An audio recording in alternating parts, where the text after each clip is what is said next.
under your wings. Cover me within your mighty hands. When the oceans rise and thunders roar, I will soar with you above the storm. Father, you are king over the flood, and I will be still and know you are God.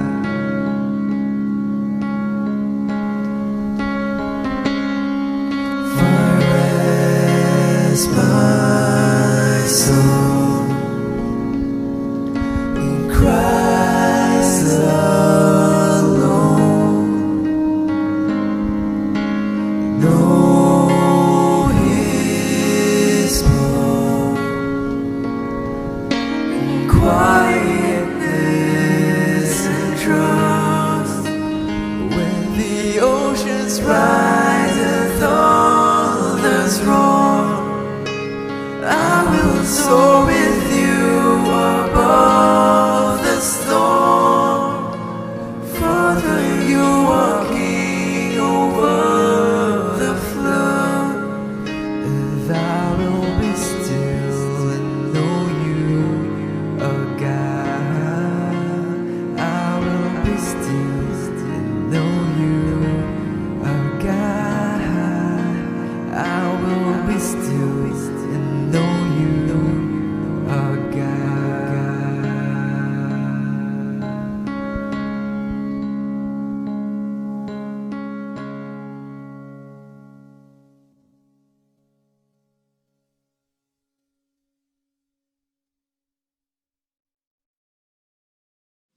Mga kababayan, ang pambansang awit ng Pilipinas.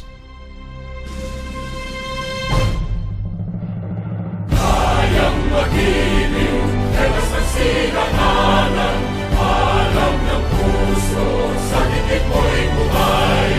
Lupang hinirang, tuyag ka ng magiting, sa mandulupin, di ka pasisingil, sa nagatang tutok sa simoy at sa langit ng bagaw, ay hinatang tulad, awit sa pagkayang minamahal.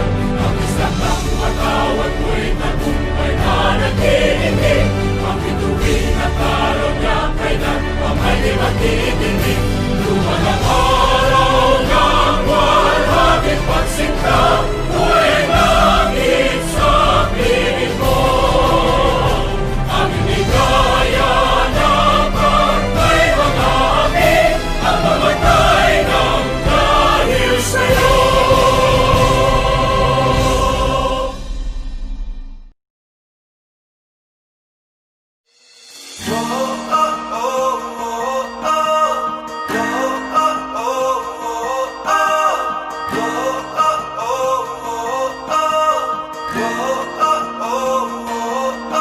GUNITA is an annual event commemorating the past and heritage of every iconic architecture in the Philippines.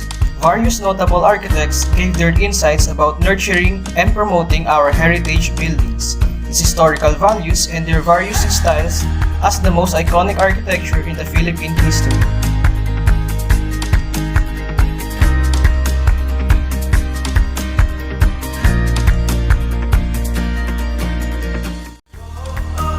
What is up? What is up? What is up?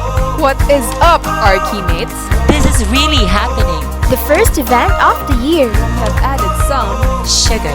Spice. and everything nice. Because there are great architect speakers that will hype you up with facts, information, and some skills that will surely bring you to another level of Constructing ideas, concepts, and designs. We totally have come this far. from 1.0 to 2.0.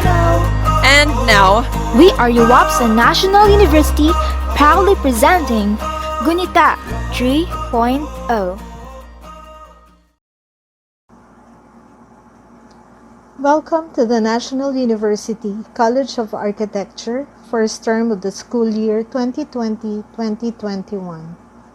First of all, I would like to congratulate the ever-industrious United Architects of the Philippines Student Auxiliary, who had always provided programs and projects to nurture its members into better individuals through different avenues, such as seminars that supplement the academic program of the school, as well as provide extracurricular activities that help mold and prepare the students to become better future architects and leaders. Allow me to congratulate the new set of officers of UAPSA NU chapter for lining up several projects for these very challenging times. I would like to welcome the attendees to this webinar, GUNITA 3.0, MAMATNUGOT, Alinsunod sa Inobasyon para sa Iisang Sanhi. The strength and resilience of nationalians have proven that we can surpass whatever challenge would come our way. Not even the COVID-19 could stop us from completing the third term of 2019-2020. We have maximized the use of technology, where it has given us opportunities to be connected, holding online classes, online meetings, and webinars. And now that we are starting another school year with a new normal, let us remember this moment in our lives which made a mark in history. We need to adjust to the new normal, but let us make the most out of this situation. Stay safe, stay healthy, and stay focused during this seminar. Sa architecture, architecture. Welcome to GUNITA 3.0. We're about to introduce our first speaker tonight. Before we proceed, we would like you to know that queries are open. Just comment down below and we'll post the answers to your questions at our UAPSA NU page on Facebook. So stay tuned.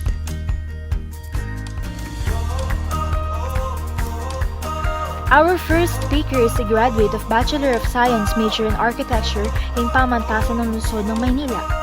Currently, he is pursuing his master's degree major in Architectural Heritage Conservation in UP Diliman.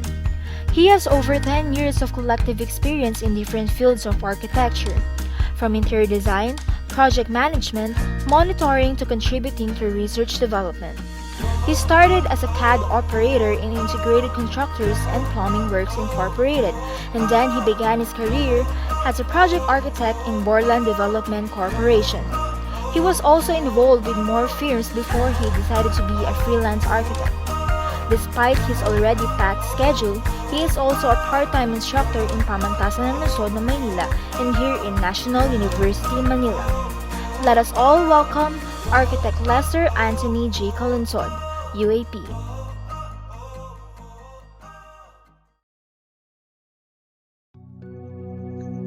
Mabuhay, thank you for the invitation. I am truly appalled and honored to be a part of this momentous event. And today, I'm going to share my talk entitled The Outbreak and Our Spaces.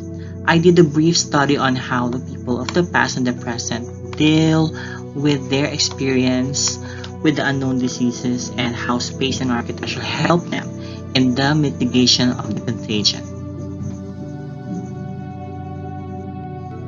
You may probably have studied this during your early years in school, but that may refresh your memories about what an outbreak is.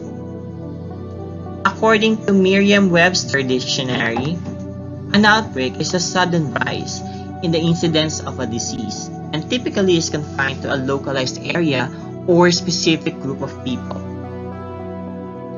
We often confuse an outbreak to an epidemic and a pandemic. Should an outbreak become more severe and less localized, it may be characterized as an epidemic. If it broadens still further and affects a significant portion of the population, the disease may be characterized as a pandemic. In this slide, you can see the different pandemics that happened in the past. These pandemics were usually traveled with the warriors from different kingdoms. We all know that every kingdom aspired to be the most powerful.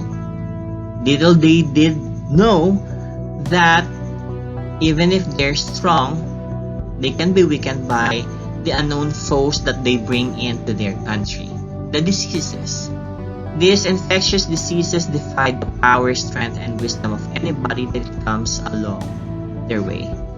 The known doctors and healers of the times could not determine the cure for this. Early people would depend on their gods and shamanistic powers to exorcise the demons that caused the pain of thousands. I did some research on the pandemics that happened in the past.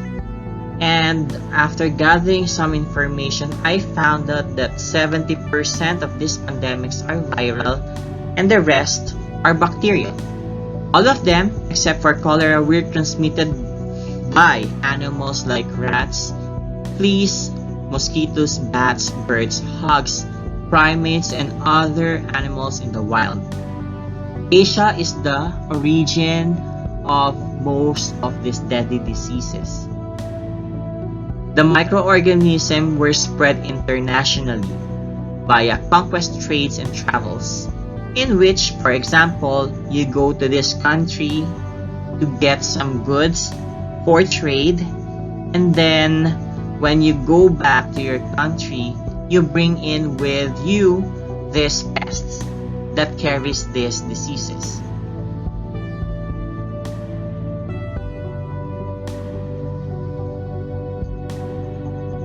I also discovered that most of the viruses attack human respiratory and immune system.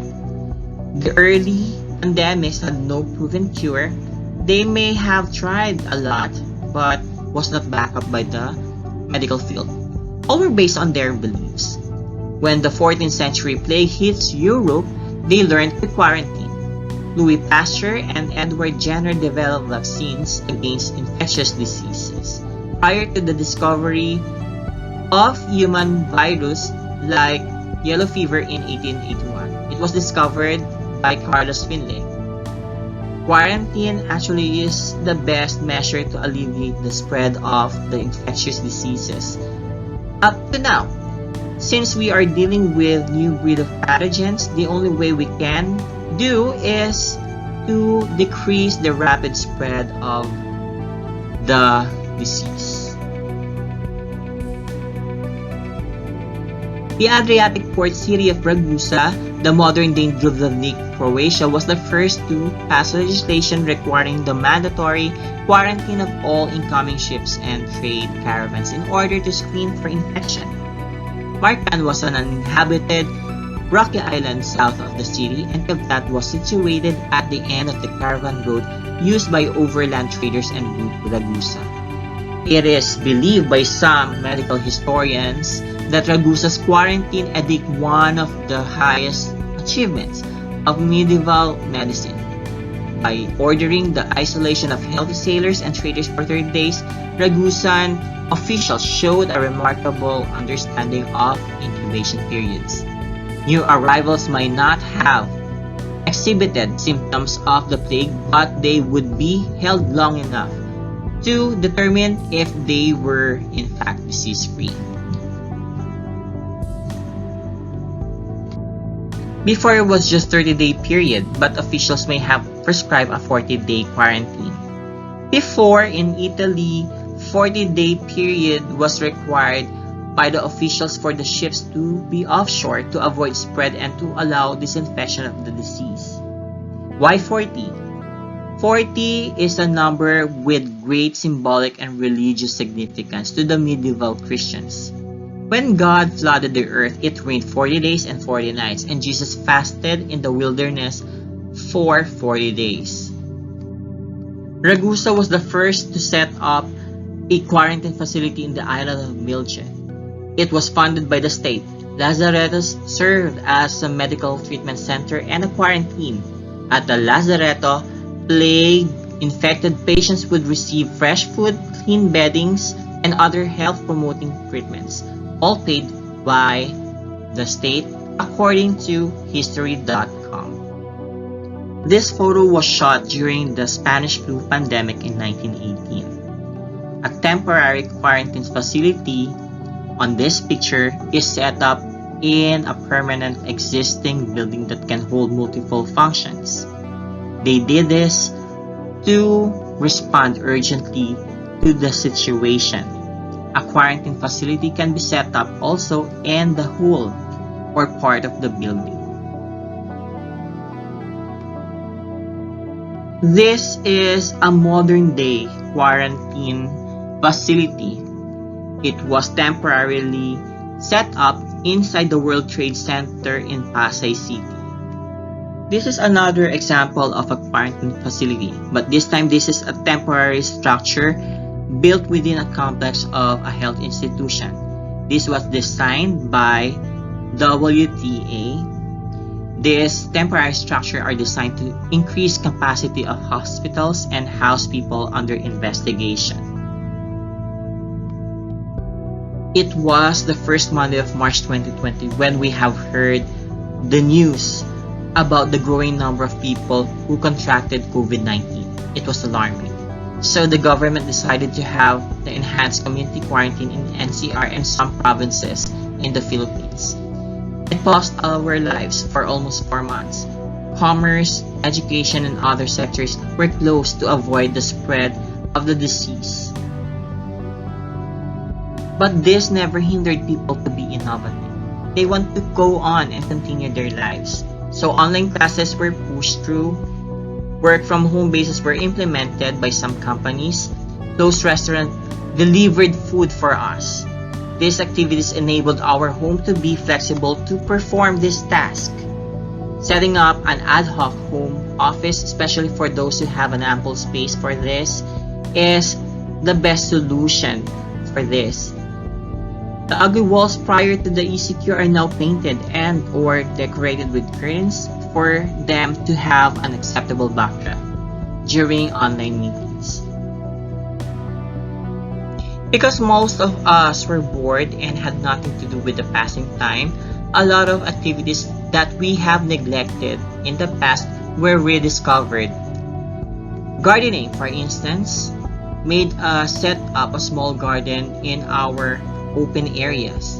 Because we had enough time to learn how to cook, kitchens became an overused space inside the house, especially for those who want to learn how to cook and those ventured on food business.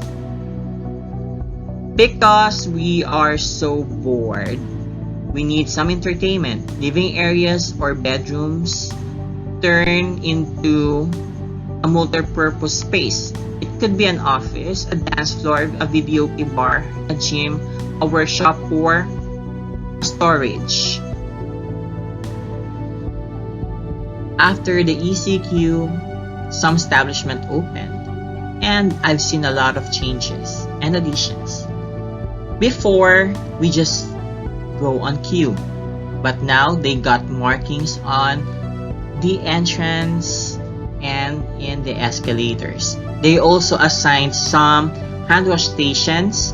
They put barriers in between passengers inside the jeepney.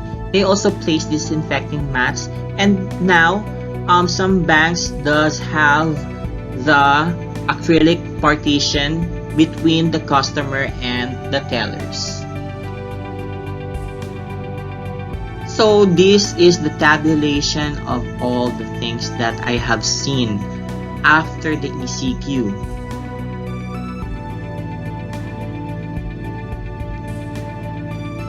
Before I end this talk, I want to share my insights after giving this talk. Architecture can be one of the fields that can help us survive to any impending catastrophes. We build not only for stature, grandeur, and beauty. We build also to answer any necessity to have a structure to keep us resilient from any of these dangers. History backs up innovation. Written accounts of any technology or techniques and their effectivity may or can be a building block to any innovations in the future. Innovations trigger evolution. Change is inevitable. Amidst suffering, one must look at the silver lining. We learned in our Hoatu that Renaissance movements blossomed after plagues, wars, and famine. Medicine is not our bread and butter, but as architects, we must have enough knowledge on how to subside the rapid spread of any disease. This knowledge will help us design a structure free from any disease or its agents and avoid any contagion. The current pandemic taught us another thing, that space matters. Spaces help us adjust with the current situation like the pandemic.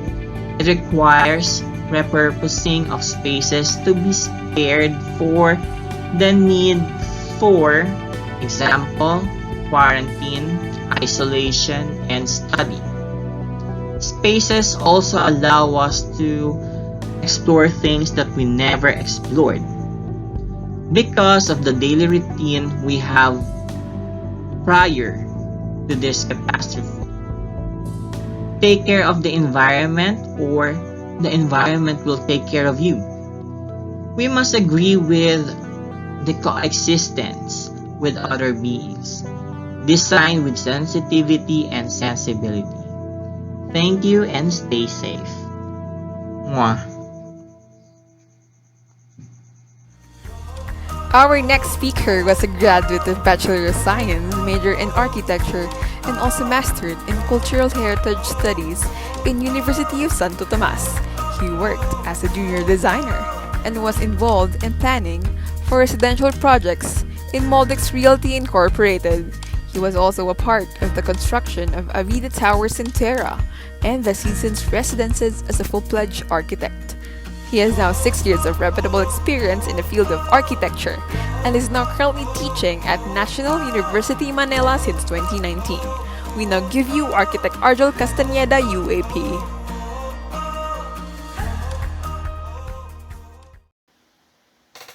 Hop. Hop.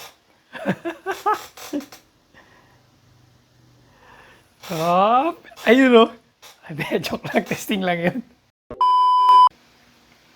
So, ayun nga, no? Hi, hello sa inyong lahat.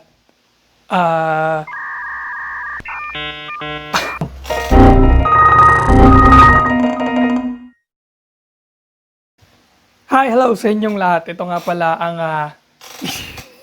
Teka, may tumatawa. Ayan, so hello guys.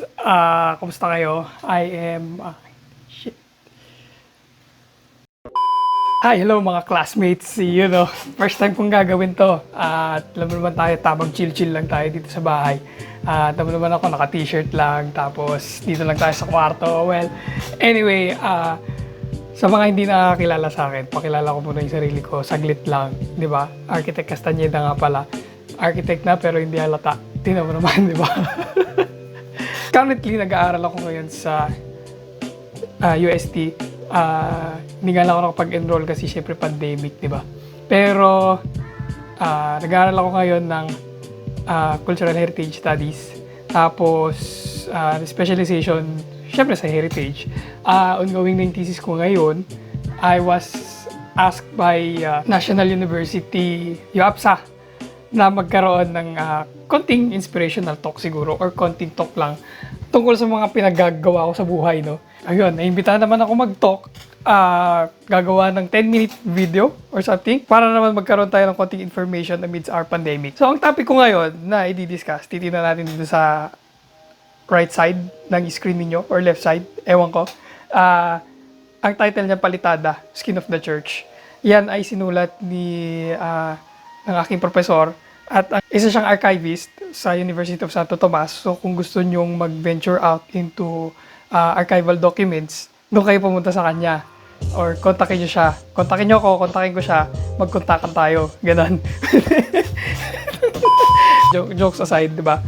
Ano nga ba yung mga importante na dapat nating malaman tungkol sa balitada or gaano ka-significant ang balat ng simbahan mismo. Kasi alam naman natin, di ba, yung mga old churches natin, ini-scrape, kumbaga binabalatan yung mga simbahan natin para lang makita na kunyari luma. Hindi pala natin alam na importante pala yung palitada.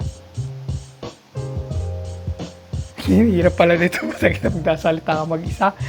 So, magpo-focus yung topic ko ngayon kung paano na-address ng palitada or kung paano natin magandang aralin in a way yung palitada ng simbahan, di ba? Pag sinabi kasi natin palitada, yun yung coating, yung ginagulong-gulong ng mga mason, no? Di ba? Pag nakikita natin sa construction site, ang galing nila eh. Mga galong-galong pa sila eh. Yan. Well, anyway, tapos, titignan natin may iba't iba kasing klase. Dito sa libro kasi siya actually, na sinulat para sa isang museum, tapos ipinablish ng museum na yun, yung Ayala Museum. This is more on documentation. Documentation ng simbahan, tapos i-share ko sa inyo kung ano yung mga naging significance niya, gano'n, kung bakit bahalaga sa skin pa lang niya, sa overall coating pa lang niya, marami na tayong pwedeng malaman. Di ba? Amazing! Anyway, summary lang, di ba? Kasi syempre short video lang naman to. Unang klase ng skin ng simbahan natin is syempre yung dingding. Tapos meron tayo yung bato. Hindi yung bato, pero yung bato, syempre ladrillo. Ladrillo ibig sabihin nun bricks. Mamaya malalaman natin yung mga kwento ng mga yan. Apog, which is yung lime.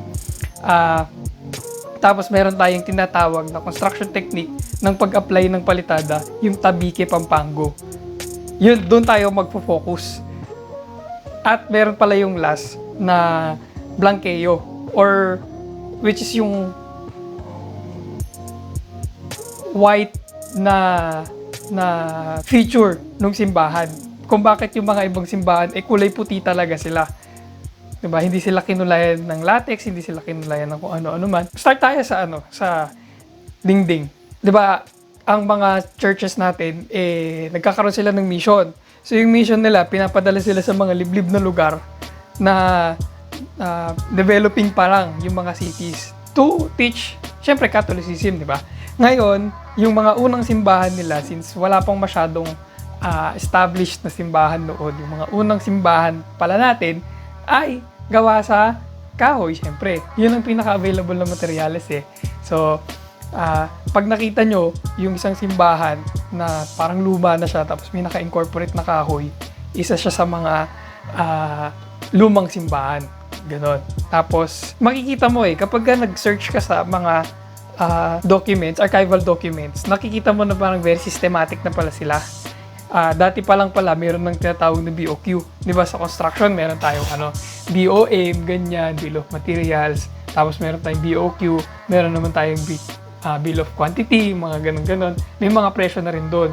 Tapos kung sino yung mga karpintero, magkano binayad sa kanila, those are all listed in details. Ganun sila ka-detalyado nun. Well, anyway, under naman sa bato, may tinatawag tayong ang technique of construction niya, arkitektura mestiza. Ayun. Walang agaw ng pangalan kasi magandang pangalan ng architectural firm yun, di ba? Arkitektura mestiza. Yung pag sinabi natin arkitektura mestiza, ano naman siya? Halo naman siya ng wood at saka ng stone sa pinag-isa. Tapos, meron tayong tinatawag na adobe. Adobe, hindi yung kinakain sarap sa toyo. No, tol. Yeah! Swagger! Adobe or manunggul. Ang adobe is volcanic tuff. So, paano nga ba? Anong meron sa volcanic tuff? Bakit yun yung ginagamit? It's a strong material. It's a strong stone. Diba? Trivia lang kung paano siya nabubuo. Kaya siya tinawag na volcanic tuff. Kasi galing siya sa mga volcano. Siyempre, saan po ba? Yung volcanic tuff na yon, yung bato nun, galing sa gitna. Di ba? Tingnan natin. May drawing ako dito eh. Sa gilid. Drawing ko yan ha. Yan. Tingnan nyo. Sa taas niya, yung bundok. Tapos sa baba niya, syempre yung ating lower part nung Earth. Di ba? Ngayon, dahil sa pressure, nagkakaroon ng compaction doon sa gitna. Yun, tumitigas yung mga bato doon. Therefore, creating volcanic tuff. So, the lower the stone, mas matigas. Bulik ang tawag, hindi manok na bulik, bulik na bato ang tawag sa pinakamatigas na adobe, which we have our own variety dito sa Pilipinas. According doon sa book na to, na Palitada, merong isang Augustinian priest na sinasabi niya na yung adobe from Mekawayan, Bulacan, ang pinaka the best quality daw. Shoutout sa inyo mga taga Bulacan. Okay, moving on. Another variation is yung limestone. Ngayon, pag sinabi nating limestone, these are remains of dead sea animals. So sila mga calcium yan. Ang limestone, calcium carbonate yan. So ibig sabihin mga buto yung mga yan. Puro na-compress through time at naging bato. Ayun. So, maraming example na pinaka ng paggamit ng limestone. Ang kulay ng limestone is nagva-vary. Depende kung anong region, nasa ang region siya. May mga limestone na sobrang puti. May mga limestone naman na sobrang dilaw. Ayun. So, ang famous na example naman natin, syempre, is Biag-aw, di ba? Kung nakapunta na kayo sa Iloilo or yung mga taga Iloilo friends natin dyan, di ba? Another variation of limestone, yung coral stone. Coral stone or reef stone. Di ba, makikita natin dito sa side. Yung coral stone kasi, medyo mahirap siya i-harvest. Di ba? Nagtatanong kayo, ba't parang yung coral, saan pwedeng kumuha ng coral, di ba? Ano yun? Sumisisid yung mga diver, yung mga, karpintero, yung mga mason noon dati, di ba? Sa ilalim ng dagat. Tapos, bubuhatin nila yung coral. ganun kaya yun? Hindi. Inaantay nila mag-low tide. Tapos, pag nag-low tide, tsaka nila kukunin yung coral. Di ba? Ngayon, hina-harvest nila yung coral stones. Kaya matagal matagal gumawa ng isang simbahan kasi bawat bloke, hihintayin mo talaga at saka kukunin mo siya talaga sa isang quarry. Etong coral stones na to, hindi pa doon natatapos yung proseso niya.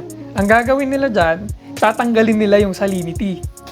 Diba? Salinity, pag sinabi nating salinity, yun yung salt content ng isang materyales. Tatanggalin nila yun kasi pag diretso mong tinanggal or inalis. Diba? Yung coral, diba? Pag nasa beach kayo, diba? Kumukuha kayo ng mga coral na ganun tapos binibilad nyo lang. Diba parang naging pa-powder siya kaagad, nag-crystallize siya kaagad. Kasi dahil yun sa salt content niya. Well, anyway, ang ginagawa nila is hinuhugasan nila yung salt content sa pamamagitan ng pagbababad sa fresh water, sa ilog. Tapos kung may falls yung ilog, doon nila yun ilalagay para constantly running yung salt water na alis na uhugasan siya. And that process takes at least 1 year. Para makakuha ka ng isang coral stone, hihintayin mo na mag-low tide, kukunin mo yung coral stone, ilalagay mo siya sa ilog, ibababad mo siya for almost 1 year. Tapos titignan mo kung pwede na siyang gamitin na as building materials. Bakit nga ba sobrang effort nila na kumuha ng coral stone? Pwede naman kumuha ng bato dyan, di ba? Tapos pukpok sa ulo mo. Hindi. Kumuha ng bato. Tapos, yun na lang yung gamitin nila, di ba? Well, anyway, hindi naman lahat kasi ng mga stones natin pare-pareho ang properties. Ang coral stone kasi, very, sturdy siya. At the same time, kayang-kaya nilang ikanto. Yun nga yung sabi nila. And by the way, guys, ang Tagalog ng mason or ng stone cutter, kantero. Ayun, moving on na tayo sa third na building materials natin ay mga bricks. Ang bricks or ladrillo, naging uso siyang building materials sa Region 2. Ang ginawa ng mga Spanish missionaries natin nun para makonquer ang Cagayan is nag-travel sila pa north, Tapos, pumasok sila sa kung saan pwede lang pumasok sa norte ng Pilipinas, which is yung Cagayan River. Kaya, ang Cagayan River, isa sa mga pinakamalalaking river sa Pilipinas at pinaka-significant din sa history ng Region 2. Inintroduce nila yung bagong building material doon na ginagamit na pala nila nung dati. Knowing na ang lupa ng Region 2 kasi is one of the best. Maganda yung quality pagdating sa paggawa ng mga bricks. Ngayon, paano nila ginagawa ang brick? Siyempre, niluluto nila yon. Niluluto nila yon sa pamamagitan ng orno. Yung clay na yon, nagpo-produce siya ng reddish na kulay dahil din yun sa lupa. Doon sa mismong natural color niya. Tapos, iluluto nila yun ngayon at the right temperature. Pag naluto na yung clay, magiging matigas na siya, magiging bato na siya. Kaya try nyo yung clay dough, i-oven ninyo. Pag nasunog bahay nyo, hindi ko kasalanan. Pero so yun, yung mga unang churches noon, na-established noon dati sa Cagayan. Kaya napaka-significant ng Cagayan sa ating religious faith. Diba? Kasi doon unang nagsimula magkaroon ng mission yung mga Dominicans pababa. Ang dati pang tawag nila noon dati is ang Nueva Segovia. Kung familiar kayo sa term ng Nueva Segovia. Yung seat ng Nueva Segovia was in Lalo, Cagayan. Kung hindi kayo familiar sa lugar ng Lalo, Cagayan, ito siya. So, nasa dulo siya ng Pilipinas. Tapos, nasa bungad lang din siya ng Cagayan River. Gawa siya sa bricks all throughout. Gawa siya sa bricks. Nung dati, itong church na to is may palitada. Ito yung lumang picture niya.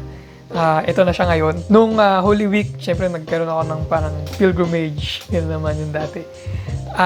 Inikot ko lahat ng, almost lahat ng churches sa Region 2. Hindi naman sa Region 2, pero mula Cagayan to Gegaraw, pababa na ng papunta na ng Kabagan. At saka, yun, pauwi na ng Isabela. Sa lahat ng hindi nakakaalam, ako po ay taga Isabela.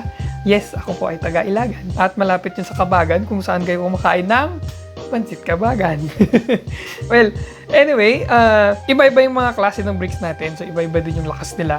Konting trivia pala mga classmate. Ang Nueva Segovia nun dati, ang pinakaunang archbishop niya ay si Miguel de Benavides. Siya lang naman ang founder ng UST.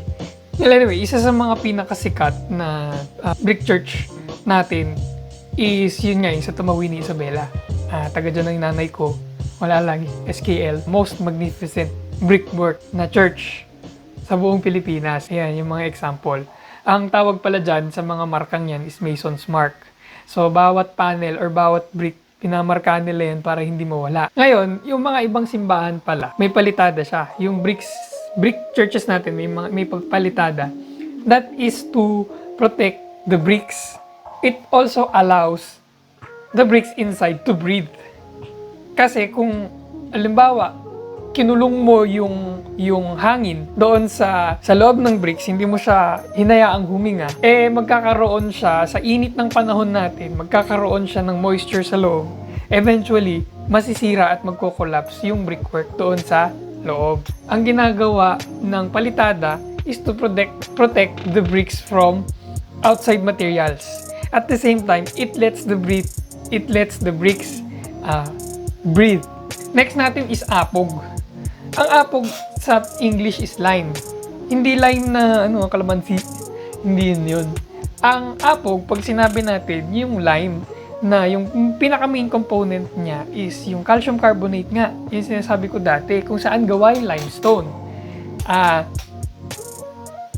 Mostly siya yung ginagamit na pampalitada earlier pa, and then, nagkaroon na ng iba't ibang variations. Yung lime or apog, ang ginagawa nila dito para ma-extract nila yung pinakamaterialis ng lime, niluluto nila yun. Yun yung mga inaaral natin ng mga components for us to effectively conserve the materials. Punta na tayo doon sa pinakapalitada natin. So, ang tawag lahat doon sa mga sinabi ko, yung apog, yung mga ganon, yung limestone, lahat yun, pagka hinalo na nila, pinaghalo-halo na nila yun, or sa mga ibang additives pa, katulad ng tubig, miel de caña, or bamboo honey. Ang speculation namin dito hindi talaga siya bamboo, kundi sugarcane. Yung sugarcane na yun, ini-extract nila yung sugar nun as a binder. Ang pinakasikat dito, malamang sa malamang, alam nyo na, is yung ginagamit natin na natural binder, which is yung egg ng chicken. Ayon sa libro, sa pagre-research ng aking professor, nakakita siya ng mga BOQ, ng mga accounts, na gumamit yung ibang simbahan ng duck eggs. Duck eggs, balot. Mapapaisip ka tuloy, bakit kaya yung mga ibang simbahan, gumamit sila ng duck eggs, hindi chicken eggs? Ngayon, ika-question mo yung properties nila. Ano ba talaga mas madikit? Ano ba talaga mas malagkit? Di ba? Duck eggs or chicken eggs? May isang theory ang aking professor na doon nagsimula yung pagkahilig nating mga Pilipino sa mga dessert na tulad ng leche flan, tulad ng yema, tulad nung lady fingers, di ba? Kasi lahat yun gumagamit ng egg yolk. Ang ginagawa kasi nila, sineseparate nila yung egg yolk, egg white lang. Yun lang yung gagawin mong binder. Ngayon, sa dinami-dami ng egg white na kailangan mo para makapag-produce ng isang magandang binding agent, saan mo dadalhin yung egg yellow, di ba? Yun ngayon yung mga tanong, yun ngayon yung mga pwede nating i-theorize na baka dun kaya galing ang pagkahilig natin sa leche flan? Anyway, hindi ko alam. Next tayo, sa tabike pampango naman. Tabike pampango. Diba? It's a construction technique. Pag sinabi mong tabike, Spanish wall siya for a partition wall. Partition wall which is made up of a sawali, yung mga woven na mga baskets natin, nakaganyan, na typical walls ng isang bahay kubo. Nakadiscover or yung mga researchers natin, nakakita ng isang panibagong technique, ni-refer nila as pampango. Maybe coming from the province of Pampanga. Basically, ang gagawin mo lang naman dyan is you have a wall, may dingding ka, na sawali, na interwoven, and then you're going to put palitada directly. So, when you strip off, kapag inalis mo na yung balat, magkakaroon ng texture yung palitada mo. Ngayon, meron akong isang nabasa na account na Tabike Pampango helped a lot in addressing the cholera outbreak dati. Early researchers natin found out that chemical components that can be found sa lime, yung mismong palitada, nakakabawas pala siya ng virus, napapatay pala niya yung virus. So, ang ginawa ng mga tao nun, ang isa sa mga theory dyan kung bakit nagkaroon ng Tabike Pampango, ang ginawa nila, yung mga bahay kubo nila, nilagyan nila ng palitada. Hence, nagkaroon ng Tabike Pampango. Yun yung mga coping up mechanisms mga Pilipino nung dati to be able to address a pandemic. Di ba? Malay nyo ngayon, ngayong pandemic, makadiscover kayo ng building materials na papatay pala sa virus. Di ba? Well, anyway, the last one is yung, kung tawagin nga natin, is yung blanqueo. Blanqueo is a whitewash na palitada. Yun. Balik tayo dun sa Tumawini. Ito, yung bell tower na to, it was whitewashed with blanqueo. Yun. Parang skim coat. Ganon siya dati. Yung materials niya, gumagamit din sila minsan dito nung malagkit. Yung rice na malagkit na ginagamit din sa mga kakanin. So, very abundant yun. I-grind lang nila yun ng pino. Tapos, syempre, natural color niya is white. Ihahalo nila ngayon yun dun sa sa blanqueo to be able to whitewash. Diba? Yung skin, yung facade ng simbahan. Kaya may mga simbahan talaga na puti talaga siya. So, yun. Basically, that's that. Yun na lang yung pwede kong iambag sa inyo ngayong pandemic na sana may nakapulutan kayo ng aral, di ba? Nakapulutan kayo ng aral doon. Kahit mag-isa lang ako dito na nagsasalita. Pwede ko kayong sharean ng copy ng book na to. Hindi naman siya ganun ka-technical basahin. Nakakatuwa nga siya eh. The goal of this book is for you to open up roads and avenues of questions to never stop researching. Diba? Question lang kayo ng question. Bakit ganito? Bakit ganyan? Bakit ano nangyayari? For you to be able to know the answer. Once kasi na nagtanong ka, diba? Hahanap ka ng sagot eh. Pag nakahanap ka ng sagot, magkakaroon ka ulit ng panibago pang tanong. Sabi nga nung prof ko, the more you understand, the less you know. The more na naiintindihan mo yung isang bagay, the more you ask questions. Diba? The more you ask questions, the more you find the answer. Diyon. Mga words of wisdom from me. Diba? So, kita-kita tayo kahit kailan. Sana matapos na tong pandemic ito. At miss ko na kayo guys. Miss ko na yung NU natin. Kahit pangit yung blackboard. Pangit yung whiteboard. Miss ko na yung NU. Hopefully makapag-deliver din ako in person sa inyo. Isang matino-tinong talk. I-share ko rin sa inyo, huwag kayong mag-alala, yung libro kung saan ko nakuha itong topic na to. Ito yung ma-advise ko sa inyo na mga gustong pumasok sa heritage architecture. Magkaroon kayo ng isang specialization. Kasi hindi nyo naman kayang aralin lahat yan eh. One specific aspect of heritage, ako gusto ko maging expert personally sa bricks. Meron na tayong wood expert, meron na tayong mason expert. Meron na rin tayong, hindi ko pa alam kung meron, pero hopefully, isa ako sa maging pioneer ng bricks as construction materials dito sa Pilipinas. Taas ang pangarap. Marami kang pwedeng makita ng mga solutions or ng mga way kung paano natin i-address. One thing is for sure, makikita natin na nagawa na pala yan dati. Katulad nung technique ng tabi kay Pampango, di ba? Malay natin na continuous research natin, magkaroon tayo ng isang panibagong technique na katulad ng technique ng tabi kay Pampango in addressing our pandemic. Kasi ganun na yung trend ng heritage ngayon. Is very holistic na. Very scientific na, kumbaga. Ayun, so yun lang. Maraming salamat. Thank you sa pakikinig. Check it out. Joke lang. Gaya-gaya kay ko. Our third speaker took up Bachelor of Science in Architecture at FEU in Sao Paulo Class 2004 and finished Master of Architecture in Heritage Conservation at UP Diliman this year. He became a project architect, junior architect, and a freelance architect as years pass by. He is currently the director of UAP Manila Centrum Chapter 2 years after being chapter president. Also, he is a part of the COA faculty in National University Manila and CFAD faculty of University of the East in Caloocan. Let us all welcome Architect John Michael H. Del Lazo.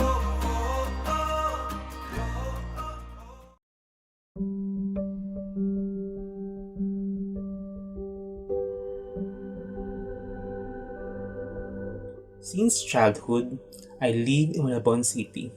I witnessed how old structures were slowly being destroyed by floodwaters from gutter deep to more than human height.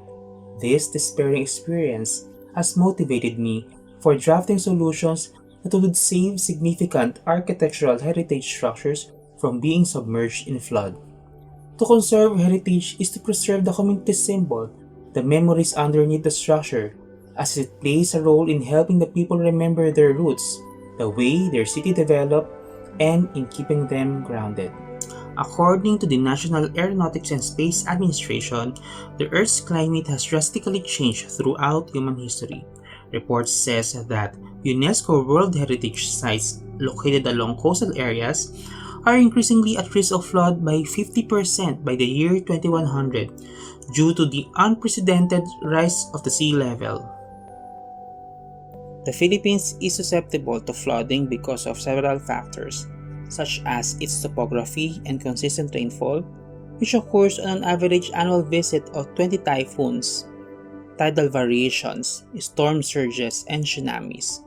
Major flooding incidents in the cities are caused by vast volumes of stormwater from the mountains, low drainage capacity within the metro, and low-lying communities along bays, rivers, and other water bodies.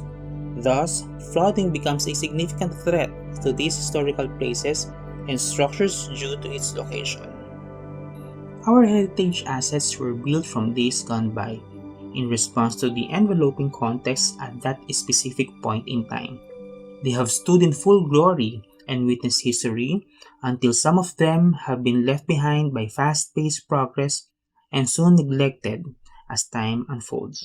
Today, these structures were on the danger of disaster looming around, and flooding is one of the significant threats that will wash it away if not hampered. To save structures, which hold a vast significance from any disaster, entails a careful methodology. Every element of the fabric equips fragments of its history that must be appropriately conserved. Disaster risk management for these kinds of special structures is uniquely done and is needed to have distinct policies. Just like in any conservation projects, the Conservation Management Plan or the CMP is an interdisciplinary guidebook for conserving culturally significant structures prepared by the heritage conservation professionals. The CMP must follow the built heritage conservation process, wherein there are 6 phases starting from the initiation phase. It is the critical phase which involves understanding the situation in which the project will take place and clearly defining the problem or issue that is trying to be solved and why it is important to do so. Assessment phase is understanding the significance of the place, the physical condition of the resources, and the management system in place. Next is options phase, wherein various conservation approaches will be studied during this phase to determine the best decision for the heritage property. Fourth, project development phase. During this phase, professionals such as architects, engineers, conservators, interpretation and exhibit designers, curators, landscape architects, and quantity surveyors will prepare drawings, specifications, detailed budgets, and work schedules, and other legal documents for the conservation project according to the selected option. This is then followed by the implementation phase. This is a critical step in the project cycle in which the project activities are implemented. The end result is a completed project. The last is the operation phase. As with any construction project, this point is where warranties are enforced and a life cycle maintenance program is set in place. Maintenance manuals are prepared, maintenance staff are trained, and the project records are archived. An evaluation of the project is made and the lessons learned are captured in the final project report. And this is a cycle and will return to the first phase. This study looked closely at permanently flooded heritage houses and its adverse effects on the fabric that hastens its deterioration. Several cities in the metro have been experiencing flood for years since the development of the Tondo, Foreshore, and Dagat-Dagatan Urban Development Project way back in the 70s. Eventually, the public works continuously upgrade roads as an immediate solution to flooding in the city. As a result, the original natural grade line was buried deep down by earth backfills and reached the ever-changing elevation of the road. Some owners has realized that backfilling was not an option to flooding problems and later revealing a problem that shortened the ground floor height and leads to permanently drenching it to floodwaters. From the current street elevation, the houses look dwarfed, just like the neighboring houses in the vicinity. These treasures are truly representative of a style that emerged during that epoch. They are the surviving linkage today from yesterday, where history was inscribed silently. Their physical presence is indeed a manifestation of the ideals and aspirations of each citizen. However, their shattering condition today needs prompt response to continuing its existence in the later descendants. Anchoring in the Barra Charter and the New South Wales Heritage Manual, the cultural significance of the structure should be carefully studied, which was extracted and established from the values attributed to it, specifically architectural or aesthetic value, historical value, social value, scientific value, and its spirit of place. These values were solidified by the investigation, public utterances, attachment, collective meanings, and sense of pride and ownership by the community. The data was then verified, tabulated, and assessed, which led to the formulation of the final statement of the cultural significance. In the case of permanently flooded heritage houses, the cultural significance is contemplated in every angle to come up with a proposed design solution that will also confront and considers the flood risk challenges the house is experiencing today and to the discerned future without altering its authenticity. Two design interventions emerged during the process of the research.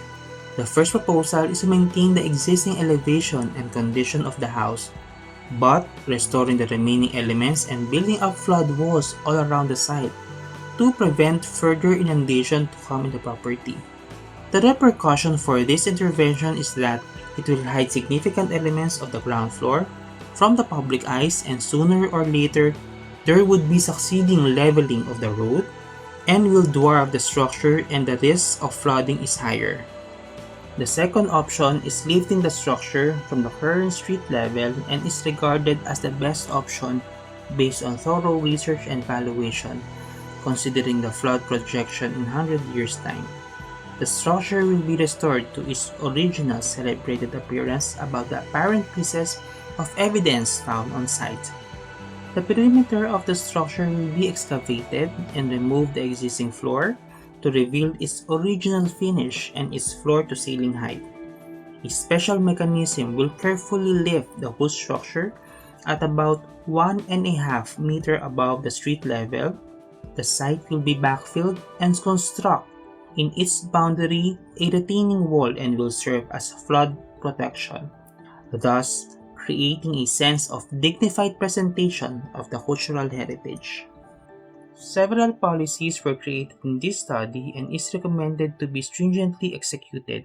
It consists of the preventive maintenance and reinforcement of policies, disaster risk preparedness and risk management, and the routine maintenance. This aims to exhibit redundancy, an important factor of resiliency. Flood disaster risk management doesn't end after the recovery phase. It is a continuous cycle which leads to its next phase to ensure the structure's sustainability. In the question of authenticity, the authenticity of a heritage site cannot be defined by the physicality and materiality alone as dictated by the conformist, but valuing more of its historical sense and importance to the society as uttered by the community. The considered primary stakeholder. The intangibles must also be considered in understanding authenticity that is embodied in the statement of the cultural significance, strengthened by the values attributed to the heritage asset that is much more important and has more meaning to the hearts of the public.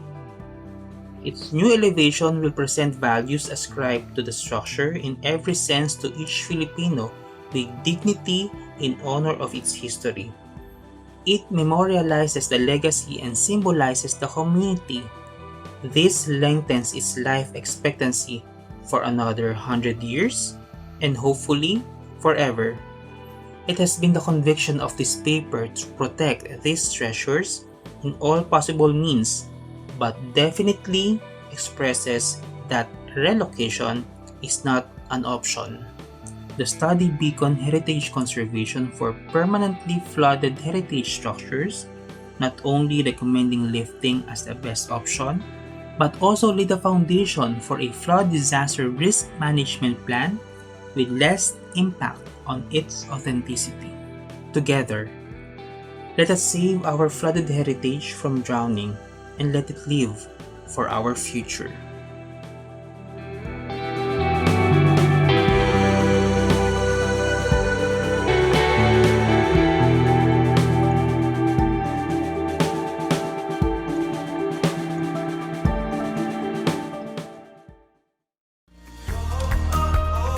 Our next speaker took up his bachelor's degree in architecture at Central College of the Philippines. He is the principal architect of his own established firm, Vito Associates, with specialization in the fields of creatives and events management and servicing projects across the globe, such as Resorts World Manila, Red Ribbon Philippines and USA, SM Supermalls, and Robinson's Malls. He also handled projects for GMA Kapuso Foundation, DSWD, Fatima University, Megawide Foundation, National University Library Renovation, Nine Waves Resort, and many more. Our next speaker is the former president of the UAP Quezon City Elliptical Chapter in 2012 as the youth president of the record. I know you are all excited. Please welcome Architect Louis Vito, UAP.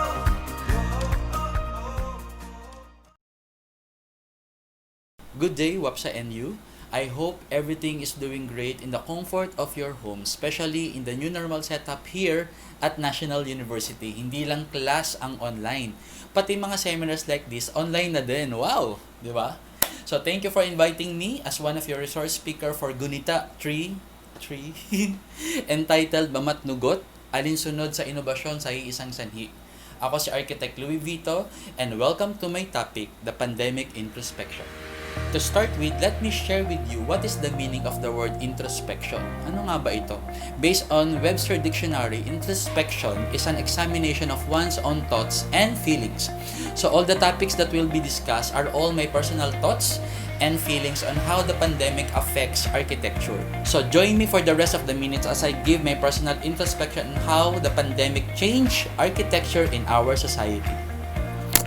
With the world slowly adapting to life in a pandemic, Ms. Ellie Stataki says that architecture is being called upon to reshape our spaces as we look optimistically ahead to a post-pandemic world. So this pandemic challenges and transforms our industry, simula sa education, workplace, our community, construction industry, housing, and the as-built environment. Having all these challenges in our society, let me share to you my topic by comparing the before and after the pandemic I observe affecting our architectural design practice.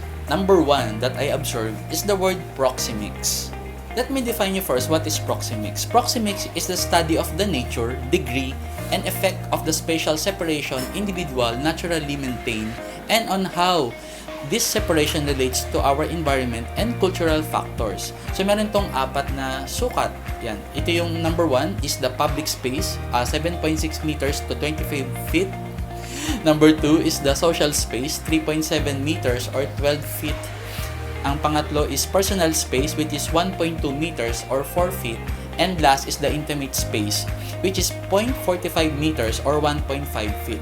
Before, hindi ito known ng public or hindi siya na-appreciate. Unlike ngayon, na nagkaroon tayo ng pandemic, is mas kilala ito na tinawag nating social distancing. At ang social distancing, ang ginamit nila doon is the personal space, which is 1.2 meters or 1 meter. So parang love lang yan. Minsan kailangan din talaga ng space. Hindi tayo pwede. Number two that I observed is having a room ventilation. Before, it is not considered, especially on public places or malls or lobbies, na katulad ng mga na-encounter natin before, na pag pumasok tayo sa mga malls, it's completely sarado siya. So wala talaga siyang ventilation or cross-ventilation. Unlike ngayon na nagkaroon ng pandemic, is nagkaroon tayo ng awareness sa tinatawag nating cross-ventilation or ventilation.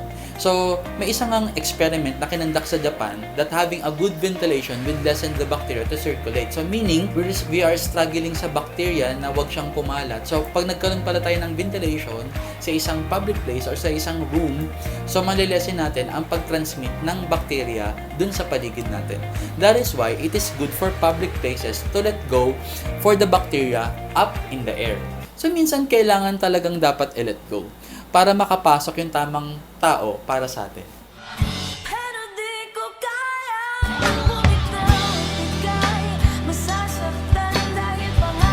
Number 3 is indoor finishing materials. So before, all finishing materials are available and ready to be used indoor. So, from stainless steel, from marbles, granite, etc. So, open tayo sa mga materials na yun na gamitin sa mga projects natin.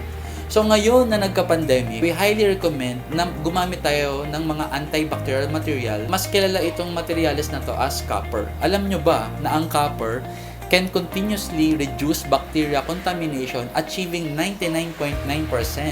Almost 100 na to, reduction within 2 hours of exposure. Ang bilis niyang maka-let go, di ba? So parang art of letting go lang yan. Kung ang copper nga kayang alisin ang dumikit sa kanya sa loob ng 2 oras, ikaw pa kaya? Sa bawat saglit, handang masaktan ka. Number 4. Ito yung sanitation area. Before, only hospitals and isolation facilities have these facilities na katulad ng pagsasanitize.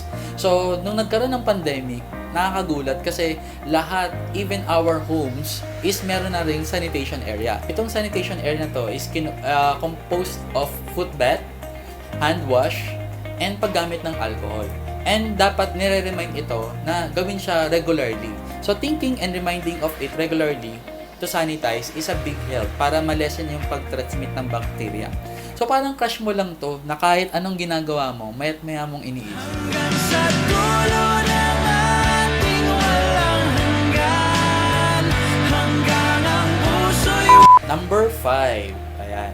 So, number 5 is performing physical activity. So, going to gym to do physical activity or going to a park para makapag-jogging, ito yung mga ginagawa natin before. And ngayon na nagkaroon ng pandemic is naging indoor ang ating mga physical activities. Sa mga bahay-bahay, 'di ba, nagulat tayo, even sa mga Facebook video posts is pinopost nila yung mga gym routines nila indoor. So, hindi mo na kailangang umalis para or magbiyahe para lumayo and to do your physical activity. So, pwede mong gawin yan in the comfort of your home. Na minsan yung taong para sa'yo ay nandyan lang pala sa tabi mo. Hindi mo na kailangang lumayo pa. kung di rin tayo sa huli, aawatin. Observation number 6. Gardening. So, every time, laging sinasabi sa akin ng nanay ko na pag pumunta kami daw ng probinsya, hindi kami magugutom. Kasi may tanim doon at kahit wala kang trabaho is makakakain ka. So, before, putting a garden is not required and we don't usually offer it sa mga kliyente natin. So, nung nagkaroon ng pandemic, nagkaroon tayo ng idea na dapat pala may garden. Para nung panahon ng lockdown, nung wala tayong mabilhan at sarado yung supermarket, is meron tayong supply ng pagkain natin. Doon din lumabas na yung mga tao is nagkaroon ng idea din sa pagkakaroon ng indoor plants. Hindi lang fruit-bearing trees, kundi indoor plants. So nagkaroon tayo ng mga plantita, yan, na naglalagay tayo ng mga plants. And itong pandemic na to is tinuruan tayong maging closer sa nature. Kaya minsan iniisip natin sa sobrang close natin sa isa't isa, yung mundo niya ay nagiging mundo na rin natin.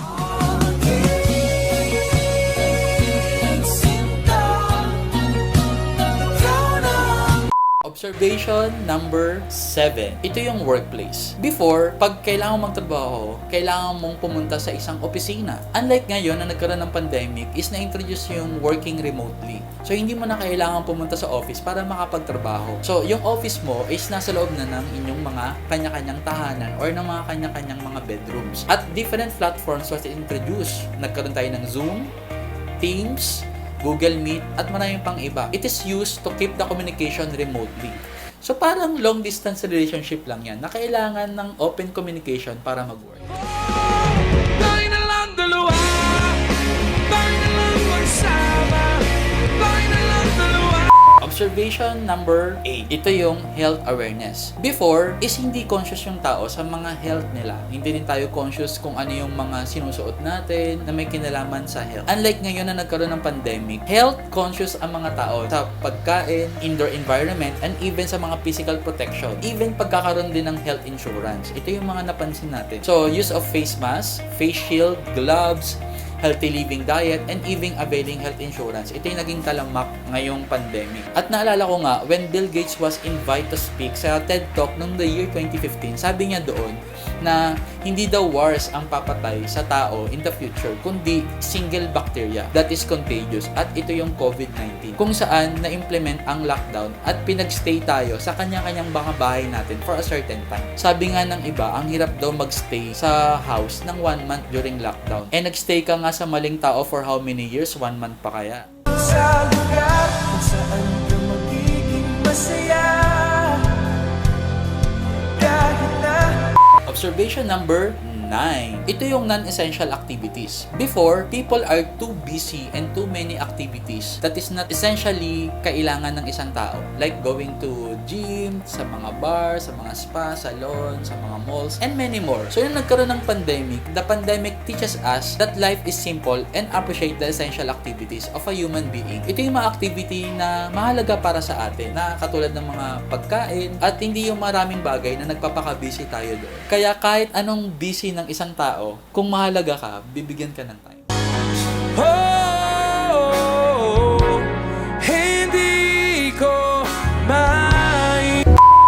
Observation number 10. So, ito yung architect's expertise. Before, architects are not popular in designing spaces. In fact, ang dami nating kalaban sa industriya sa pagde-design. Even our clients, kaya na rin mag-design. Pero ngayong pandemic, nagulat tayo kasi the limelight turns to us, mga architects. That the architects is essential to fight this pandemic and considered as frontliners in terms of designing spaces. Kasi tayo yung mas equipped at mas alam natin kung paano i-solve yung social distancing and i-retrofit sa design yung mga existing structures natin para maging pandemic-free ang isang establishment. So, kaya magmahal ka ng architect. Project nga, kaya niyang i-plano, future niyo pa kaya.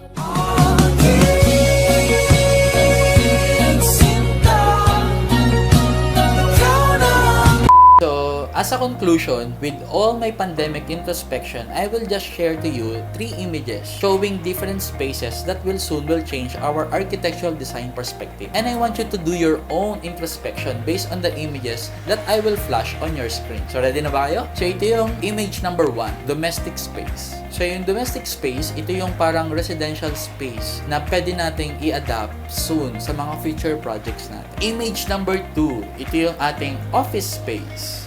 Yung office space na to, ito yung ideal na pwede nating gamitin sa mga future projects natin. And image number 3 is the city space. Ito naman ang ideal na public place kapag kayo or tayo ay nag-design ng mga public place sa mga kanya-kanyang projects natin. With that, I will leave you with this statement from David Benjamin. He says that pandemics are a special problem is simply a call for architects to be directly engaged with the issue. They are trained to deal with the special problems, how one space relate to another, and how rooms flow into each other, and how they are connected by corridors, and how their volumes interrelates. We know that architects cannot cure the pandemic, but the doctors can. What architects can do is to design a space that responds to the pandemic and reorganizing again what is the essential need of a person and what is not. As Norman Foster says, that as an architect, you design for the present with an awareness of the past for the future, which is essentially unknown. Thank you again for having me. This is Architect Louis Vito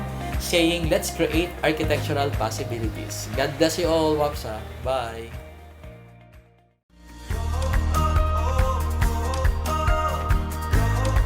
Certificate of Acknowledgement is presented by Architect Lester Anthony G. Alinsunod, UAP, for sharing his worthwhile insights while imprinting inspirations to the students and colleagues during this GUNITA 3.0 with a team of Alinsunod sa Inobasyon para sa Iisang Sanhi, presented by the United Architects of the Philippines Student Auxiliary of National University Manila Chapter of fiscal year 2020 to 2021, given this August 31, 2020 through a virtual conference.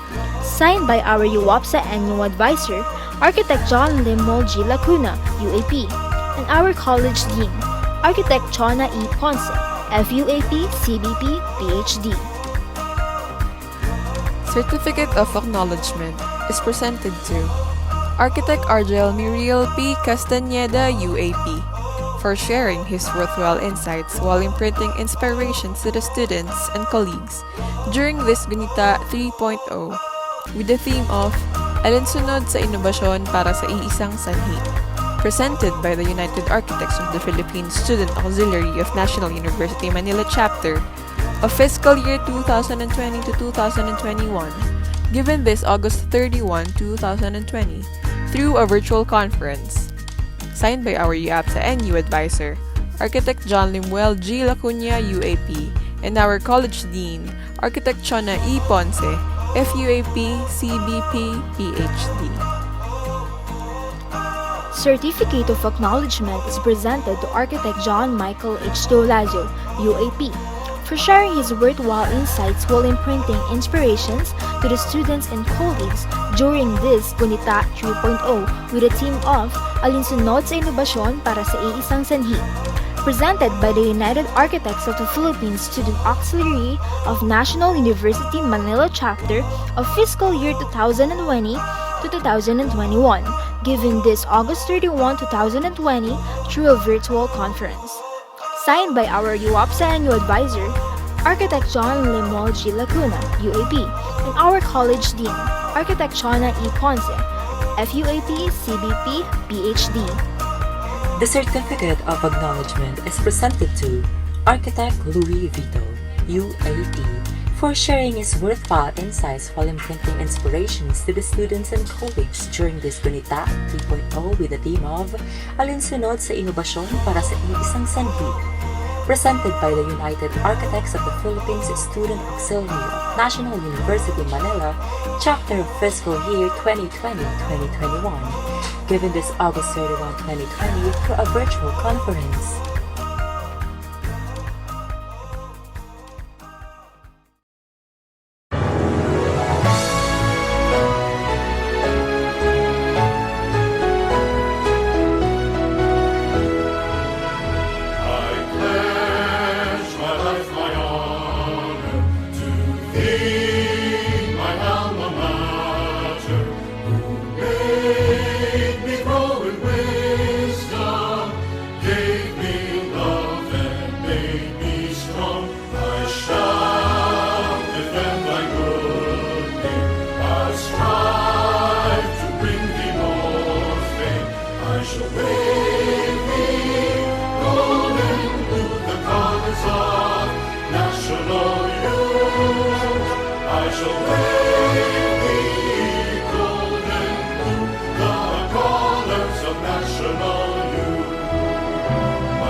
Hello po sa mga estudyante ng National University, sa ibang mga estudyante mula sa iba't ibang pamantasan at universidad sa iba't ibang panig ng ating bansa kung meron man, sa ating mga bisita, sa ating mga speakers na sila Architect JM De Olaso, Architect Lester Calungsod, Architect Argel Castañeda, Architect Louis Vito, sa ating pong mga co-faculties na nanood din at nakibahagi sa ating programa sa hapong ito sa College of Architecture ng National University, at higit sa lahat po sa ating dekana, si Architect Sona Ponce. Magandang hapon po sa inyong lahat. Ako po bilang punong gabay ng UAPSA National University ay taus-pusong humihingi ng pasasalamat at binigyan niyo kami ng inyong oras para po kayo ay may matutunan. Kayo po ay naging bahagi ng tagumpay ng programang ito na hatid po ng UAPSA National University. Nawa po ay ang inyong mga matutunan ay magamit ninyo, mga estudyante, sa inyong pag-aaral, at nawa ay magamit din ninyo ito pag kayo naging isa ng ganap na arkitekto. Sana po ay malugod kayo at natuwa sa lahat ng aming binigay sa araw na ito. Huwag po kayo mag-alala dahil ito po ay unang patikim pa lang ng UAPSA National University sa taong ito, sapagkat marami din po silang inihanda para kahit pa paano ay makatulong din kami o sila sa inyong lahat. Sana ay hindi ito ang ating muling pagkikita sa mga programang ilalaan o ilalahad ng UAPSA National University. Ako po si Architect John Lemuel Giliacuna, ang punong gabay po ng UAPSA National University sa taong ito sa 2020-2021. Maraming salamat po.